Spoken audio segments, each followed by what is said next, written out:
We're happy to welcome you on ALLATRA TV. Today, it's a great honor for us to speak with the Chief Rabbi of Kiev and Ukraine, Mošejem Reuven Azman, who represents the All-Ukrainian Congress of Jewish religious communities. Rabbi Azman is making tremendous efforts to support Ukraine and the Ukrainian people, both inside the country and on the international stage.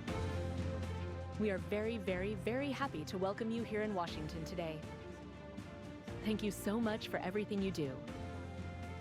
We're following your work. We see all of your international activity and everything you're doing to make sure that assistance is reaching Ukraine and the Ukrainian people. Thank you very much.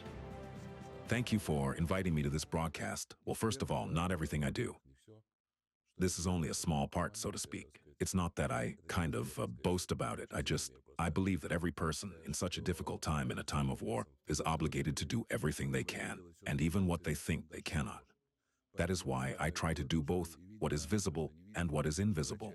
Because when a person believes in what they are doing, when they are present, and see that many people are facing danger to their lives, that people are suffering in tragedies, then here one cannot, so to speak. One must not be shy. One must set things aside.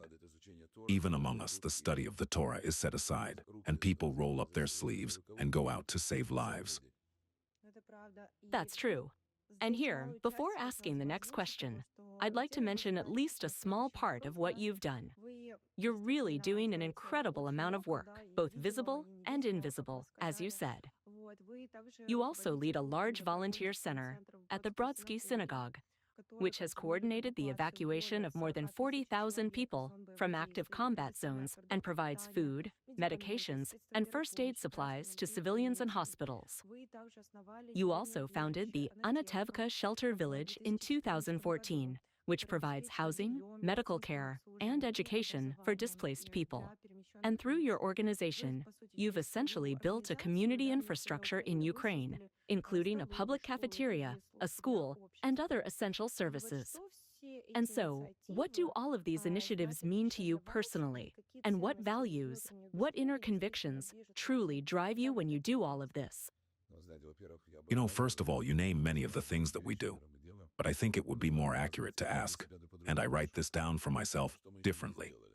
What have we not done yet? That's what I write. Meaning what we have done, we have already done, fine. But what we have not done, maybe there is still someone. How many people are still left without our help? How many still need assistance? What drives me is what the Torah, our holy Torah, teaches. First of all, that when people are in trouble, a person cannot remain indifferent, cannot sit and say, "This doesn't concern me." In other words, if you are walking past a river and you see a person drowning, there are many people who would simply say, "Oh, I'm late, someone is waiting for me, so what if he's drowning? What does that have to do with me?" But no, you are obligated to stop. You are obligated to rush in and save that person, because the worst thing possible is indifference, coldness, and indifference. And when people are cold and indifferent, that often leads, well, to wars. When some are indifferent, then tyrants, for example, begin to act and do whatever they want. That is what inspires me. I'll give you one example. At the beginning of the war, we brought from Israel, in total, about 500 medical backpack kits, red backpacks, containing everything needed to save a life. And as you know, life-saving in the very first minute, when a person is wounded, for example, is critically important. Life and death depend on it. At the beginning of the war, there was nothing to save people with. And so I simply distributed these backpacks to everyone who asked for them. Then, after some time, a few weeks, a few months, feedback started coming in. People began to say, "Thanks to your backpack, one person was saved." Then 2 people, then 10 people, then 30 people. And suddenly you realize, wow, this is probably the most important thing you can do. This wow moment. You've already done something in your life, something truly essential. You know, people often compete over whose car is bigger or more expensive, whose house is better. And I say, let's compete instead in who has done more good and done it better. Sometimes people ask me, "Oh, is he doing PR?" No, I'm not doing PR. I don't need PR. It doesn't make my life better. So why do we share all of this publicly? To tell people, let's do better than I did. Odi, let's do more. Because there are so many people who need help that even you, and you, and you, all of us together still won't manage to do everything. That's why we have done what we could. And we will continue to do more and to do it better and with higher quality. I believe it's true that this is the best kind of competition there can be. That's true. Over the years of your life's work, you have truly helped an enormous number of people in Ukraine. And is there some particular story that especially stayed with you? One that you encountered and that strongly influenced your view of the world overall? You know, there are many such stories, actually. I can't even single out one in particular. Since the beginning of the war, I have been under heavy shelling. At times, there was a real danger to life, and not only to my life. My grandchildren were there, for example. Children, grandchildren, and hundreds of refugees. Elderly people, women, children. And in moments like that, you completely rethink your life. When you realize that money, for example, suddenly no longer matters, that it's lost its value. To save a person, you can give any amount of money. In my case, I had money, and I paid when it was necessary to evacuate people from combat zones, from places where people were sitting in attics, in basements, and people were naming crazy sums because no one wanted to go and rescue them, and I paid. Because what is saving a human life, and what are pieces of paper? So for me, that was the most significant period of time, when it becomes very clear to you what truly matters in life and what doesn't. Moreover, there is something else that is particularly important. I met many people who revealed themselves. In war, people reveal who they truly are. Either their good essence comes out, or the opposite, and the overwhelming majority were people about whom I would never have said that they would become heroes. And suddenly, a person who is quiet, modest, whom no one noticed or heard, suddenly shows heroism. I saw many such people. I think that is what has influenced me the most. It is known that you helped organize the visit of Pastor Mark Burns to Ukraine, the spiritual advisor to Donald Trump. Could you please tell us why you felt it was important for him, as a religious leader, to see the situation in Ukraine with his own eyes? And overall, do you consider spiritual diplomacy a key tool for solving global problems? That's a very good example, because my friend Rabbi Yaakov Lichkin introduced me to Mark Burns. We went to see him where he lives, in Greenville, North Carolina. We met him and talked. I suddenly realized that much depends on spiritual leaders, because people believe them, people trust them. I met with him 3 times in America. The second time at President Trump's inauguration, he invited me to speak. I spoke to about 1,000 people then, and that was very important to me. We met again after that. By the way, the 3rd time we met was here, in this place. I told him, come to Ukraine. Come see with your own eyes. One thing is, when you tell someone, a person might believe you, but then say, well, I don't know, maybe he's right, maybe he's not sincere, maybe he's hiding something. I told him, I'm not hiding anything. Fly over and see it with your own eyes. When he came, I met him. He arrived and we started in Anativka, our little miracle town. From there, we went to Bordyanka, Bucha, and Irpin. After seeing it all with his own eyes, everything changed for him. Because before that, he says himself, and that is, by the way, a commendable quality. Yes, I was wrong. I was against helping Ukraine. Not many people will say I was wrong. But he found the courage to say it. Then we met with leaders of religious denominations, and they laid out documents for him showing how many religious sites and homes were destroyed, how many clergy were killed, how many Ukrainian children were abducted by Russia, and so on. Everything was documented and verified. When he saw all of that, and we also went to a hospital, met soldiers and talked with ordinary people, everything was open. No one deceived him. It was, go, see, talk to the people. And in 2 days, his outlook changed. He came back and began to say that America first means helping Ukraine. It doesn't matter which party. It doesn't matter who the president is. You must help the heroic Ukrainian people who are defending their independence and democracy, and, in effect, defending other countries too. I'm grateful that he came and saw everything, and that he continues to speak the truth every day. I really thank him for that. I believe we should bring as many people as possible. Just recently, I was in Israel at the Wailing Wall, together with Ukraine's Deputy Prime Minister, Taras Kachka. A delegation was at the wall, and we met thousands of pastors who had come from America. We met them there, and among them was an acquaintance of ours, also a pastor, Michael Evans. We told him, "You came to support Israel, and now please come to Ukraine. Bring 1,000 pastors, even 500, 300, however many you can bring. They will come and see with their own eyes, and each of them will then tell the truth to their congregations. Each one reaches thousands, some reach hundreds of thousands. Then everything will be clear." That's why it's so important to bring people, because hearing and seeing are two different things. Hearing is important, but when someone sees it for themselves, there's no arguing with someone who has seen it. That's true. Thank you so much for everything you do, for what you've already done, and what you keep doing. It's a great honor for us to continue this work. Essentially, carry on your mission by recording Pastor Mark Burns's speeches and spreading them here in the United States, in Ukraine, and everywhere else. So thank you very much. I have one more question for you.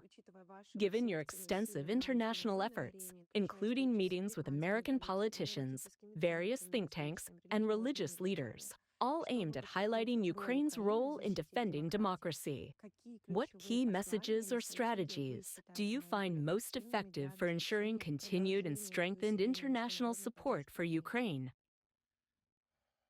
You put that in a very complicated way. Let me just answer by simplifying the question. I'll give you an example. This morning, I was taking a taxi from the hotel to get here. The driver and I got to talking. He was a very nice guy, originally from Ethiopia. He asked me, "Where are you from?" I said, "From Ukraine." And he began asking me questions. I answered him. By the time we arrived, it was about a 15-minute ride. I had explained everything to him, and he was shocked. In just 15 minutes, I told him the whole truth as it is. Now that's one person who found out, and he'll tell others, maybe his family later today. Maybe he'll talk about it at some event, like a gathering of taxi drivers. And then those drivers will tell it to the people who ride in their taxis. Thus, we never know the impact. So, my principle is this. I come somewhere. I have my own connections, people I know, and sometimes things just happen with God's help. Today, for example, I called some friends and said, "Help arrange a meeting for me with a certain person, a well-known, very influential individual." Unfortunately, I don't have direct access to him, and I don't need a meeting just to say, "Hello." I don't need a photo. I need someone to tell him that I'm a serious person who speaks the truth. So they called me back and I said, "Please pass this on to him. Tell him I want to meet. I work with the Almighty. I carry the truth. I just want to talk. I'm not a politician." So I don't know exactly how it works, but I've seen it happen throughout my life when I speak the truth. It is said in the Tanakh, "Send your bread upon the waters, and it will come back to you." Sometimes you throw something into the sea, and it suddenly returns to you, later in a completely different form. That's why our job isn't to do the math, to sit there calculating, "Oh, will this work? Won't it work? How much have I done? What have I achieved?" That's not what I do. Right now, there are many people in Ukraine and really all over the world who are very negative. Why? They say, "Oh, what will tomorrow bring? There's no way out. The war has been going on for 4 years. Everything's bad. They're destroying the infrastructure." But that's the wrong mindset. Right now, we are lighting the Hanukkah candles. Every day we add one more candle. This means we should add more light. There's no point in saying whether things are bad or not bad. That's not up to us. What is up to us is doing good. If each person does something good, then each person's candle can turn into a massive flame. And the advantage of light over darkness, as I always say, is that even a little bit of light drives away a lot of darkness. That's my principle. So let's say I come to Washington. I have some meetings lined up, some planned, some unplanned. Often when I arrive, I start with the scheduled meetings. Sometimes they work out, sometimes something falls through, and then suddenly, out of nowhere, another very important meeting comes up. Well, like the one with Mark Burns. I went there to discuss one issue, and then my friend told me, let's go visit a pastor. There's a guy named Pastor Burns. And so we went. We missed our flight that day, right there in Washington. What were we supposed to do? I said, let's get a car. How far is it? An 8-hour drive. I wasn't feeling very well, but I had to drive those 8 hours myself just to make it in time. I couldn't even stop to sleep, and we drove through the day, thank God, but we had to make it. He didn't know who we were, and that was the only day he was available. So we drove and we made it, because I knew we had to try and maybe something would come out of it. I wasn't sure, as I didn't know who he was. I didn't know how he would react. He could have said, you know, I'm not interested in that. Like many people say, we are America. We should help ourselves, not others. But suddenly, something clicked for him. Since then, we've had 3 meetings here. And then he came to Ukraine. This man has actually become a spouting source, a patriot of Ukraine who brings the truth to people.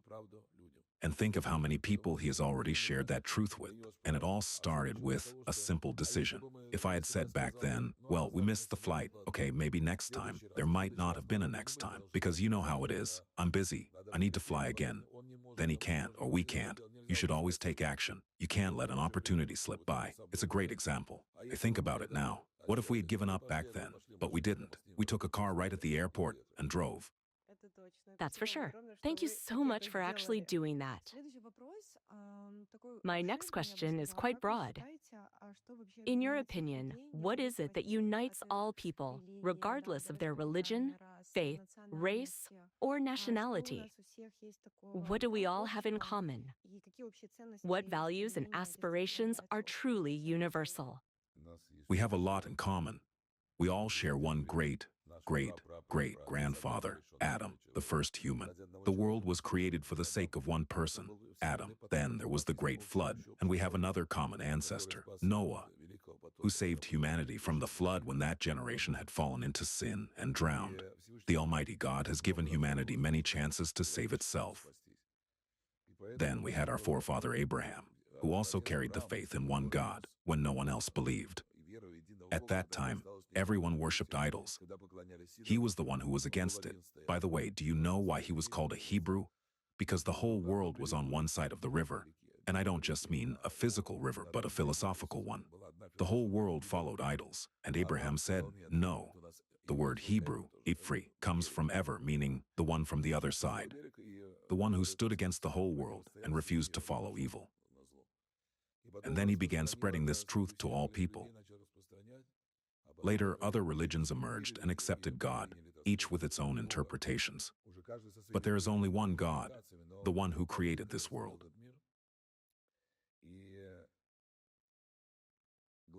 And the main thing that unites all religions, what religion should be, is that it must bring light, and it must bring goodness to people. Because when religion brings evil or darkness, in most cases, it means people have distorted it for themselves to gain something from it. Leverage. Yes, using religion for personal gain or for the goals of some group. In reality, as I said, our forefather Abraham, the founder of our religion, how did he start? He set up a tent in the middle of the desert, and travelers, even idol worshippers, would pass through the desert, hungry and thirsty. He made 4 entrances to the tent from all sides, so they wouldn't even have to walk around it. Why? Because they were exhausted. He fed them, gave them water, all for free. The only thing he asked was that they thank God, who provided all of it. So, if all religions unite to do good instead of, well, if they don't do good, it's not really religion anymore. I'm not saying that they have to merge into one. Each faith should maintain its own path, but it must bring light, not darkness. And then everything will be good. Absolutely. If you had the chance to give one piece of advice to the whole world, especially to the young generation, something every person would hear, what would you say? Well, think about why you are living. Don't just close your eyes to it. Really think, what are your values and what are they for? For instance, I was thinking today, most people live with the goal of making more money, gaining some respect, or things like that. But I believe there are different priorities. I was holding a funeral the other day, back in Kyiv. People were crying. At every funeral I lead, I always say, a person takes nothing with them when they go. No gold, no money, no jewelry, no cars. So what do they take? They take only their good deeds. What they've done. Why? Because when a person leaves this world, they take nothing material. I show people examples. Let's say someone built an orphanage, and there is a sign saying this person built it. Or there's that building still standing. Someone built it 100 years ago, but no one cares about what that man built for himself. Thank God we have a commandment to provide for our families and to do good. But how much good a person did for others, that's what they take with them to the Almighty. And there, they receive their true reward, not with money. Let's call it a true reward, given from the heart. So, people, think about why you're living, where you came from, where you're going, and before whom you will ultimately have to give an account. If you could change at least one thing in the world right now, what would it be and why? I would want to change myself. I try to change myself, and every person should try to change themselves, because changing yourself is much harder than giving advice to others. We usually know very well how this or that is being done wrong. When people are like, that parliament is bad, that president is wrong, well then go run for president or for parliament. And so, will you be able to stand it? Change yourself? You see how they behave there? Well, for example, there's a kitchen worker, a cook. He shouts, and you tell him, don't shout. Instead, make sure food isn't taken out, that it isn't stolen. It's a small thing, but from that grows something bigger later, because when that cook becomes a deputy, he can already steal on a much larger scale. That's why we start with ourselves. When at your own level, no matter who you are, each person does this. You change yourself, and then you change the world. Indeed, these are truly beautiful words, and I think this is a wonderful conclusion to our interview. We would be happy to continue these conversations, perhaps during your next visit, and we will be very glad to see you again. Thank you so much. Is there anything else you would like to add? Friends, what I want to say is this. I came here to Washington. Today, Washington is the capital of the United States of America. But Washington is also a world capital because so much depends on what happens here, financially, militarily, and politically. And therefore, a great deal depends on the American president, on Parliament, on Congress, the Senate, and on the American people. So what I want to say is this.